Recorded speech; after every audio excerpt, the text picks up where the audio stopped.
Hi everybody. I just had to look down because Molly just ran through the stand for the camera. I was pretty sure she was going to knock it down. Anyhow, we're in July 2019, so it's time for another vlog. I hope you're all well. I hope your June went fabulous for you. My June was not terrible. we're pretty busy. We had lots of things going on. The kiddo and his appointments and all of that, and then Molly and her stuff, but we got through everything, so it's a success. Another month down, and things are getting a little better, so I'm looking forward to the end of this summer. I think things will get a little easier and more fun. So let's start with art. Again, I didn't have a whole lot of time for art, but I did get some in. I'm still working on this piece. I think it's going to take another month to complete this piece, but I wanted to make sure it's right. I want it to be done with love for my friends. So we're getting there, and I'll have more videos while I'm working on it so you can see what I'm doing. We almost finished this piece. I'm so excited that it's almost done. I'm real happy with it. I finished putting in the stars. I'm going to have another video. I didn't do the video while I was putting in the stars because it's like really boring, just little dots. I do a little video so you can kind of see how I do it, because there shouldn't be like a super big pattern, and the stars should not be the same size, and they also shouldn't be the same color. So that's what's next in the next video, is how I kind of vary the color of the stars, because stars are different colors when we look at them. So, and then I did a little detail down here, and then I'm going to do a video of just the finishing touches. So I'm looking forward to being finished with that. Just, I think, 2 more videos and we should have it done. So that's about it as far as art goes.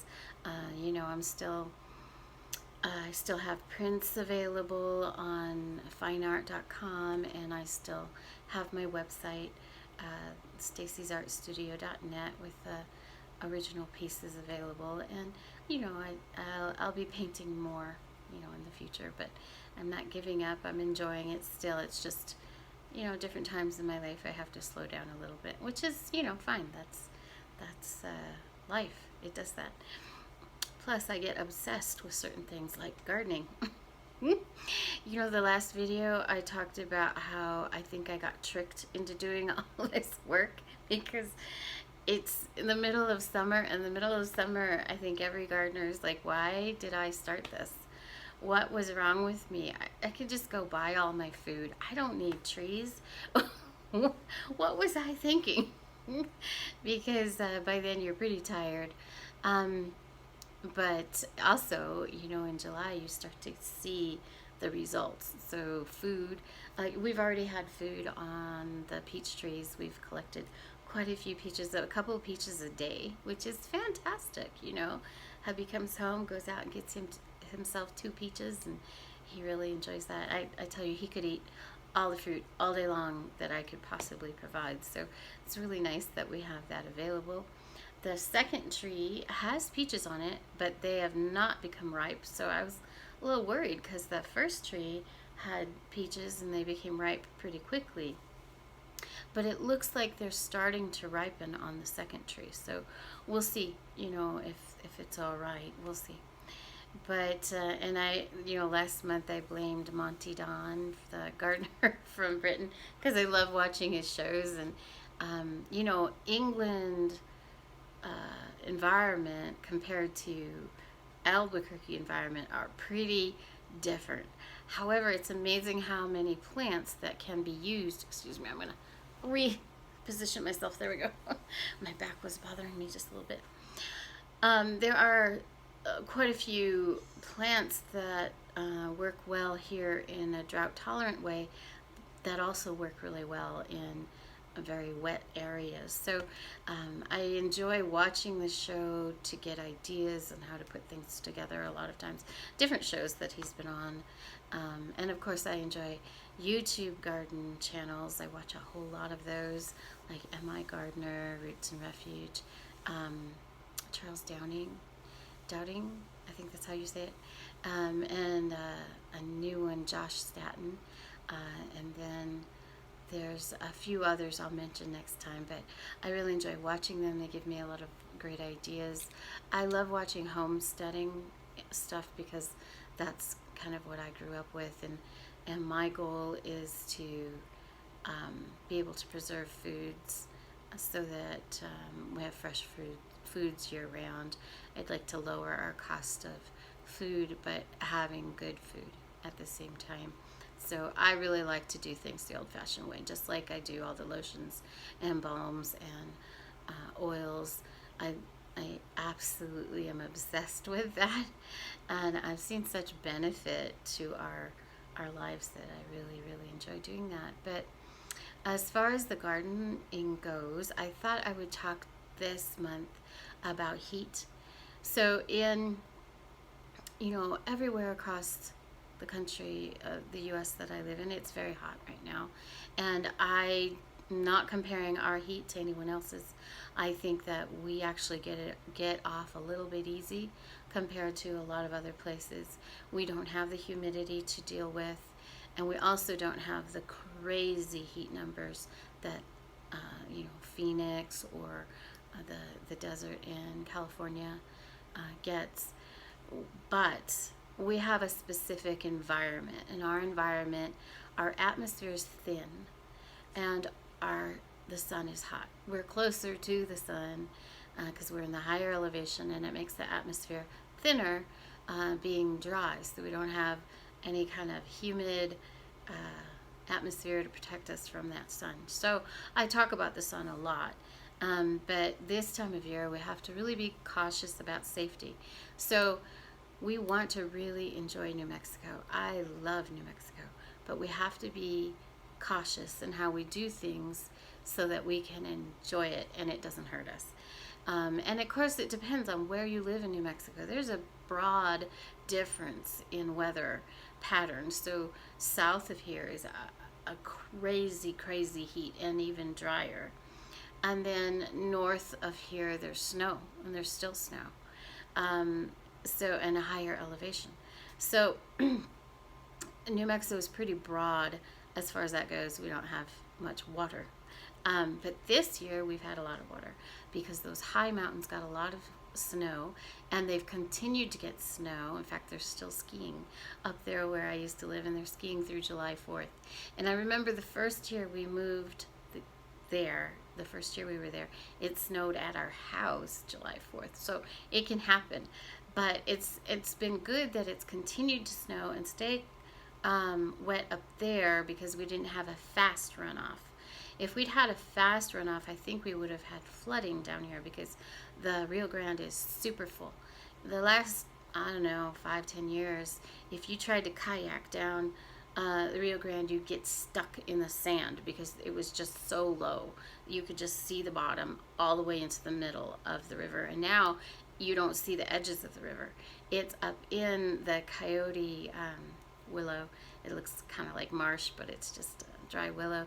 We call it Coyote willow. And it's actually up there. So, and it has stayed steady since May. And that's fantastic. We need that water. So I'm happy about that. However, so back to my point of heat and how we really do need to protect ourselves. The reason is, for me in particular, I'm not any professional, so I'm not giving you professional advice. I'm just telling you my own experience. I have found that sometimes when I work out in the heat, I won't notice how hot I've gotten. And I believe that's because of the dryness. And you'll have a breeze, and so I won't notice how hot I am until it's too late, until I have actually almost passed out because I'm just so hot. So I have had to make certain rules for myself so that I don't damage my health. I want to enjoy it here.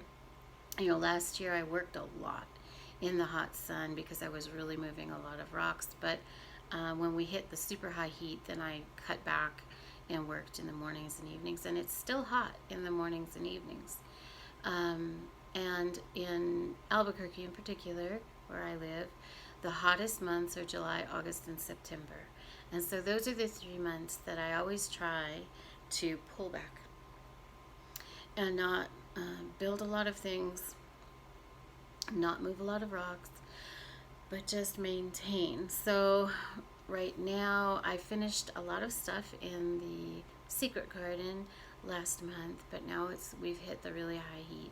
We're in the 100 now, and that can be just a little too much. So now I'm working in the mornings, not so much in the evenings because I'm still getting too hot then. So right now we have to be careful and enjoy it. And so to enjoy it, we just have to be a little careful. The other thing, as far as being careful about, are snakes. I am totally and completely terrified of any kind of snake. If you'll notice, when I do tours, you'll notice I have clear pathways everywhere. I try to make sure wherever I'm walking, there's a clear pathway so that I can see what's under my feet. I don't want to be walking through bushes, through low-laying plants, because I can't see. So some of the things that I do to protect myself from the snake issue that's one of them. Is the way I've planned the garden is that I have clear walking spaces so that I can see where I'm putting my feet. Snakes are not out to get us on purpose. Snakes will hurt us because we surprise them, step on them, scare them. They are not wanting to be around people. These are things that you learn in different areas that you live. You know, we need to live with the wildlife because we've moved into where they are. You know, we have unique creatures here in New Mexico. And honestly, I haven't seen nearly as many snakes here in New Mexico as I did when I lived in Georgia. In Georgia, I saw lots of snakes, copperheads and rattlesnakes and water moccasins. And here we have, you know, little gardener snakes. We have bull snakes, which are really fantastic because they eat rattlesnakes. However, they look a lot like a rattlesnake. So, you know, if you're like me and you panic when you see a snake, I'm not going to spend any time trying to figure out what you are. I just want to get out of the way. I don't want to kill any snakes. If I ever had one in my yard, I would have a snake removal rescue group come and get it and take it somewhere. I have not had one in my yard. In the East Mountains, I had a couple of snakes then. In fact, I had a baby rattlesnake get into my house in my shower. So that was a little disconcerting. I had it removed. But the other thing, I love to rock hunt. This time of year, I don't rock hunt. It's just too hot and there are a lot of snakes around the rocks. So I just don't do it. I rock hunt in the fall and winter when I know that they are hibernating. In fact, I prefer winter and spring because I know it's cold enough that they're hibernating and they're in the ground and I don't want to bother them. But there are some things that I do that help me stay safer when I'm out rock hunting, and that is no sandals. I wear, you know, good hiking shoes.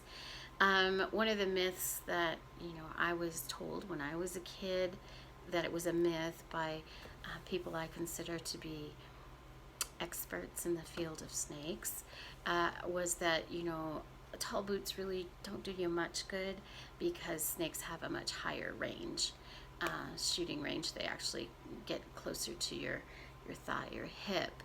But if you're not wearing decent shoes and you're in sandals and you accidentally step on one, they might get your toe. So, you know, it's just common sense, use better shoes. Snakes don't like to be around people, so it helps if you stomp a little bit when you're walking around. It causes a vibration in the dirt, and they feel that. They're very sensitive to that, and they will move. They'll move on their own way. At least that's what I've been told, and it's one of the things I do. The other thing is gloves. Make sure I wear gloves. And then when I see a rock that I like, it's good to have a pole or a stick or something to move it, but you don't want to move it so that it opens up towards you. So like, when you're got your hands on it, you want to get around the top of it and pull it backwards, so that if there's something under there, it could be a tarantula or spiders or a snake or even a gopher or a mouse, whatever, they can be underneath those rocks. If you pull it like this, then it has the opportunity to run away from you. But if you pull it up towards yourself, then it's running straight at you. So those are some of the little techniques that I use to protect myself from the critters that I am afraid of.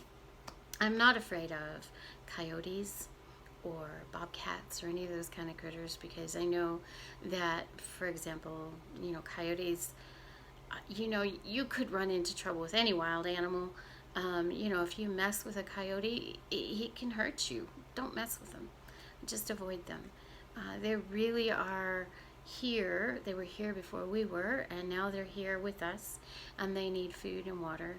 And they actually are very helpful for us because they eat all the mice. I mean, we'd be overrun by mice if we didn't have coyotes wandering around. And they get the little bunnies too, which I hate, but it keeps the population down. It keeps the diseases that are spread by mice and those kind of critters down, because they're being eaten by the coyotes. The only thing, with coyotes are you really have to be cautious with your little dogs in yards. Coyotes can jump over really large fences. They can climb just about anything. And they are cannibals. They will eat other little dogs. They'll eat little cats. They'll eat little birds. So you kind of have to just be careful about your animals and your livestock. Be aware and don't leave them out all night. And be with them when you can. Don't leave them outside too long. That's all. Roadrunners run around here, and roadrunners are awesome because they kill snakes. They're amazing. They grab those little snakes and throw them on the ground until they're dead. It's amazing to me. So I always am happy to see a roadrunner running around. So those are my little things that I do here in New Mexico. Also, I've talked about it before with gardening. Here in New Mexico, you need some shade. It's just, if you start and you're going to put out some plants in the middle of your yard in the hot sun without any kind of protection, it's going to be really tough to grow them. And also this time of year, we do have to water more often. So that's what I've been doing, and I thought I would describe how I water. Here in New Mexico, the benefits of the dry heat are that you can water in the evening. And it's actually better to water in the evening here. If you water during the day, that water is going to evaporate before it reaches any kind of root. It can be gone before it hits the ground. It can be that dry. So you can water in the mornings, but it's going to evaporate quicker. But in the evenings, it will hold that moisture longer, so the roots can absorb more of the nutrients and more of that water. Here, because of the dry heat, we don't get the diseases that some plants, in other parts of the country or world would get because of the humidity being on the plant for too long. Here, we don't have that problem. So I water in the evenings. My foods, the tomatoes and the strawberries, the corn, some of the roses, the new plants, and the grass, I water every evening because it's super hot. The trees, I water twice a week, deep water. And that's, also the pots. And the pots always get watered every day. And that's through the high heat. If it gets really severe, then I'll add a third day in a week for the trees. But it really depends on how old they are. My trees are all about a year old, and they are pretty well established, so the 2 times a week deep watering is fine for them. But everything else does have to have it. Just a brief, not a super deep watering, but they've got to have some water every day. And I always do that in the evenings so that I can conserve the water, use the water in the right way. And I still don't have a huge water bill. And, I'm still keeping that down, and that's good because I don't want to, my goal was to lower the energy cost on the house by shading it, having the plants around it, and then, having some food from our plants around the home, and to lower our costs, not to, raise them. So I'm trying to keep the water situation low, but in where we live, we do have to do that. Now, some years we have wonderful monsoon weather, which is we get some rainstorms every afternoon. And when that starts, then I don't have to water at all, which is lovely. But every year we're never really sure if they'll show up or not. They usually, officially they say they start in June. And this year I've seen a few. They've not reached my house. They've been around my house, but they haven't come to my house. But my dear old friend who I lost 17 years ago used to tell us that the monsoons really don't start until July 4th. And I've found most years that she's been right about that. So I don't, worry too much until I get into July. And then if we don't get the rains in July and August, it can be a little bit tough. And that's when we water more. So that's pretty much what's going on in Stacy's Art Studio this month. I'm looking forward to doing a little more painting, and I have a few little projects going on, but I'm working at them very slowly. And my list. Oh, I forgot to bring my list over. Maybe next time. So last winter I made a big long list of things that I wanted to accomplish in the garden after watching all the Monty Don shows. And this month I took about 20 things off of it because I hit that high heat, and I realized I'm not going to be doing that this year. That will be a next spring project. In the meantime, I do have a couple of projects that I'm working on slowly as I get there. And I would really like to, I think probably in September, I'd like to start doing more blogging so I can, in more detail, explain some of these crazy projects that I do. One of them is one of the goals, in fact, I was going to talk about today, are the goals that I had when I started, when we moved into this place. Our biggest and highest priority goal was to get that half of the house closed off and set up for an apartment for the kiddo so he could live independently in a healthy way. And that we've mostly accomplished. We got the first stage done. I have another stage to go, and I'm hoping that we'll get that done this year, where we're going to separate the laundry room so that he has a kitchenette opened up into the laundry room. Right now he has a little kitchen nook. I would call it a nook. It's very small, and he doesn't have water. So we're going to open up into the laundry room where there's water on that wall, and he'll be able to have water, and we're going to put in a washer dryer underneath the counter for him, and then we're going to put in a washer dryer for us under the counter in our master bedroom so that we can have those separated, and then he can have water in his kitchen and have a little more space, and also pantry room for him because he doesn't have that. And then his side will be pretty well done, but we're at that stage. And then a couple other projects in our master area. I had started it and got it, looking nice so that we could enjoy it until we could get to the point where we can change a few things. So we'll be working on that a little bit this year. So those were the goals inside the house. The goals outside of the house were to get shade around the house. So I don't want to lose the light. I love the light, but like I've explained before, that heat is pretty intense, and when you have a brick home, it just absorbs that heat. So there's a lot of benefits to having a brick home, but the heat just comes into the house, and it's not easy to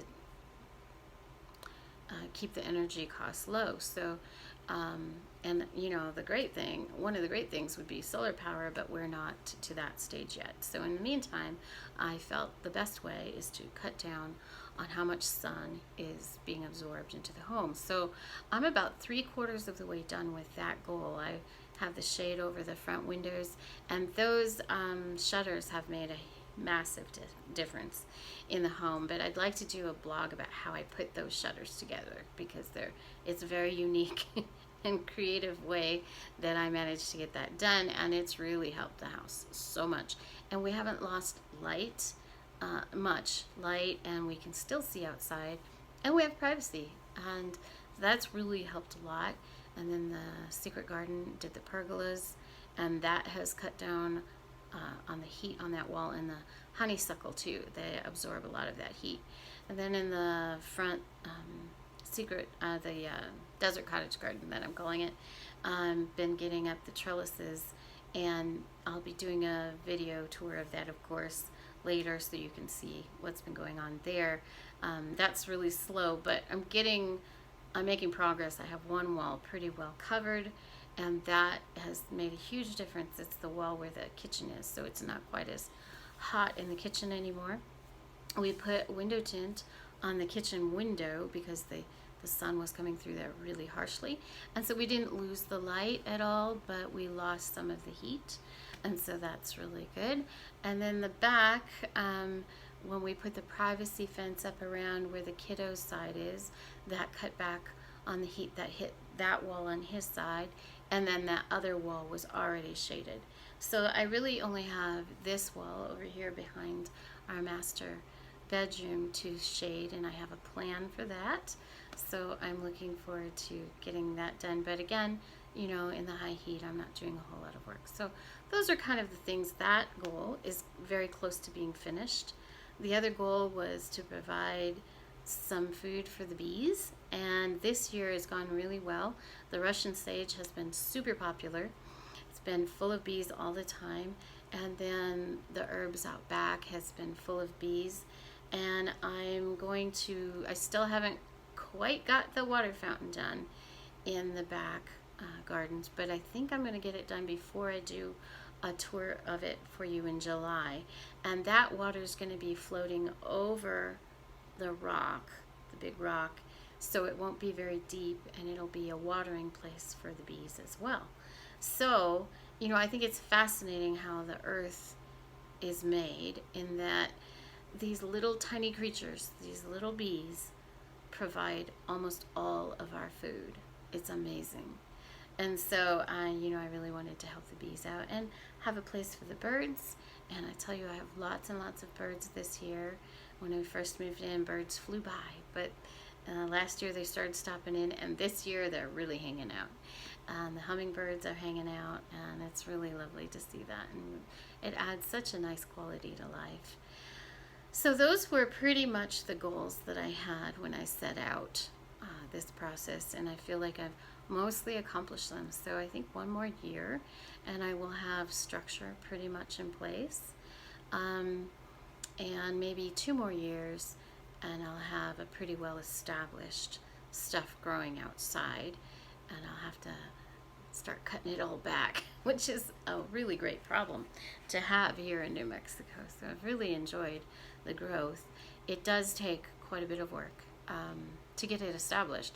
Maintaining it isn't too hard, except for in the super high heat, because, you know, like going out, taking care of the tomatoes, getting them staked up, and making sure they're, you know, doing well, and there's no those horrible little hornworms on them, and the high heat is very difficult. So I try to do those in the evenings, and you know, watering doesn't take that long in the evenings, but it does mean that you have to be here.